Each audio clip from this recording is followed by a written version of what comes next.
जय श्री राम दोस्तों। अब थोड़े से और क्वेश्चन है लोगों के जो काफ़ी टाइम से रुके हुए हैं, बहुत सारे हैं, बहुत सारे। तो उन सभी को बताने के लिए मैं अब ये बैठा हूँ आपके सामने। आप ऐसा ट्रीट मत किया करें कि ऐसा सोचे कि हाँ थोड़ा बहुत सही है, थोड़ा गलत है।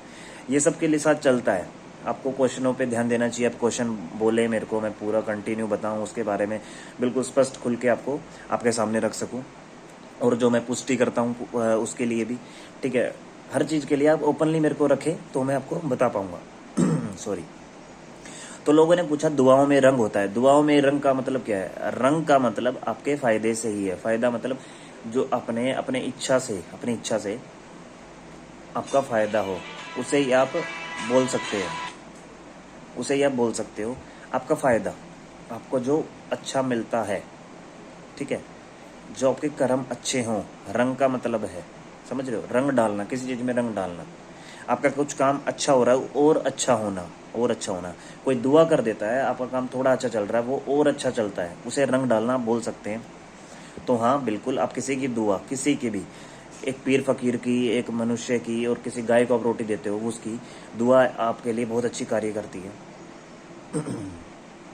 तो आप इसे बोल सकते हो बिल्कुल। अब नेक्स्ट क्वेश्चन है, शक्तिपात क्या है? अब मैंने लोगों को बताया था, हीलिंग और शक्तिपात एक ही है। हम मनुष्य क्या करते हैं, जो जैसे जपी तपी है, ध्यान अच्छा करता है, जाप अच्छा करता है, वो यहीं से यहीं से प्रकृति की उन 5 शक्तियों को, अग्नि जल वायु का, पंच महाभूतों को, आपके शरीर में जिस चीज़ की कमी होती है वो शरीर में डाल देता है। अब देखो, 5 चीज़ें हमारी सृष्टि में हर जगह है, अग्नि जल वायु आकाश भूमि, ठीक है, हर जगह है।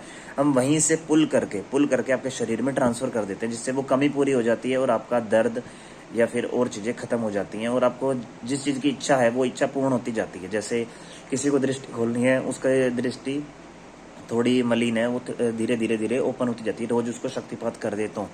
तो ऐसे ही मैंने एक लड़का है, उसका नाम देवपाल है, वो साउथ अफ्रीका रहता था उस टाइम। वो मेरा दोस्त है, अच्छा, बहुत अच्छा दोस्त है, काफ़ी अच्छा, जिसे हम बहुत अच्छा कह सकते हैं। तो उनको उसको मैंने, हम जैसे ऐसे नॉर्मल बात कर रहे थे, तो उसको मैंने फर्स्ट टाइम शक्तिपात किया था। तो उसका चाय का कप ठंडा हो गया था, उसने चाय पी रहा था, वो बिल्कुल उसने ली थी चाय, उसका चाय का कप ठंडा हो गया था। सेकंड, वो पूरा ठंडा हो गया था यहीं से। तो आप शक्तिपात कहीं भी कर सकते हैं, क्योंकि वो सारी शक्ति हमारी सृष्टि पे, पृथ्वी पे, इस वायुमंडल में हर जगह है।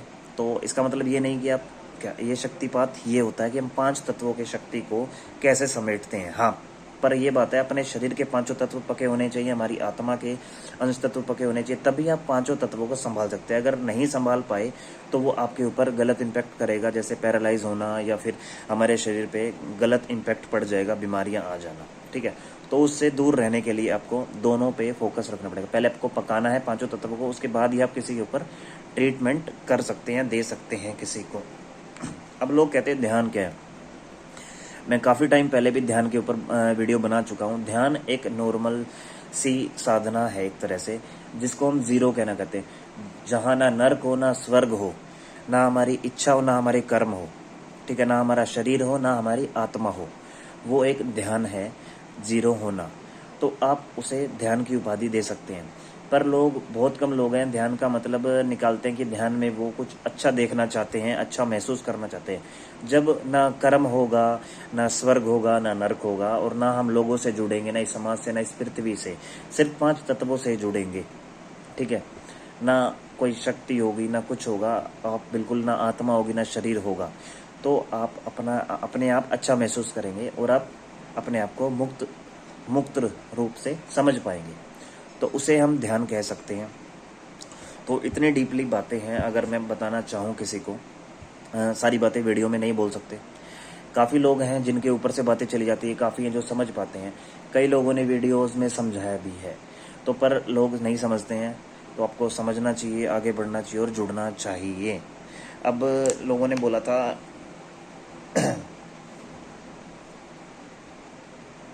अब लोगों ने बोला था कि हम बड़े बड़े धामों में इलाज कराने जाते हैं, और कुछ 3 4 5 या 6 महीने बाद वही दिक्कत वापस आने लगती है। तो कुछ धामों में क्या किया जाता है, एक बिजनेस रूप से किया जाता है, बिजनेस के तौर तरीके से। कुछ धामों में किया जाता है परमानेंट, ठीक है। अब जहाँ परमानेंट किया जाता है वहाँ तो आप आराम से जाते हैं और अपना इलाज करवा के आते हैं और आपका इलाज दोबारा नहीं करना पड़ता। अब सेकंड जो बड़े बड़े धाम है वहाँ पे बिजनेस के रूप में चलता है, तो वहाँ क्या किया जाता है, आपको बुलाया, जैसे आप गए, आपकी चेकिंग हुई, जो भी हुआ, आपकी क्रिया हुई, आपको 6 महीने के लिए आराम हुआ, 6 महीने बाद सेम कंडीशन बनती आ गई। क्या होता है, उस धाम में आपकी चीज़ों को दबा दिया जाता है, ना कि उन्हें पूर्ण रूप से मुक्त करके जला कर बिल्कुल ज़ीरो करना नहीं, उसको दबा दिया जाता है एक समय के लिए कि इतने समय के लिए दबी रहे, उसके बाद तू अपना अपने आप कर लियो जो तेरे को करना है। ऐसे करके नेगेटिविटी को पूर्ण रूप से ख़त्म नहीं किया जाता, इसीलिए वो बार बार वो चीज़ें उजागर होती है। कई बार क्या होता है, बड़े बड़े धामों में कार्य कर तो दिया जाता है, पर जो गणंत क्रिया आपके ऊपर की गई है उसे दोबारा एक्टिवेट किया जाता है, उसे जागृत कर दिया जाता है, फिर वो आपके परिवार पर उसी प्रकार से अटैक करती है। किसी भी क्रिया को हम जागृत कर सकते हैं, ऐसे ही तांत्रिक उसको दोबारा जागृत कर देता है। जैसे अब हमारे दुश्मन को पता चल गया कि उसने हमारे इलाज करवा लिया है, वो क्या करता है, दोबारा जाके करवा देता है। बार बार क्रिया हो जाती है, बिल्कुल हो जाती है। उसका एक ही उपाय है, आप जाप करें, ध्यान करें, अपने आप को पका लें, अपने तत्वों को पका लें, अपने शरीर को पका लें, जिससे आपके ऊपर नेगेटिविटी का असर ना हो। एक सूर्य है, अब सूर्य के चारों तरफ एक प्रकाश है, उस प्रकाश में गंदगी जाए तो क्या होगा, जल जाएगी। अच्छाई जाएगी तो नहीं जलेगी, अच्छी।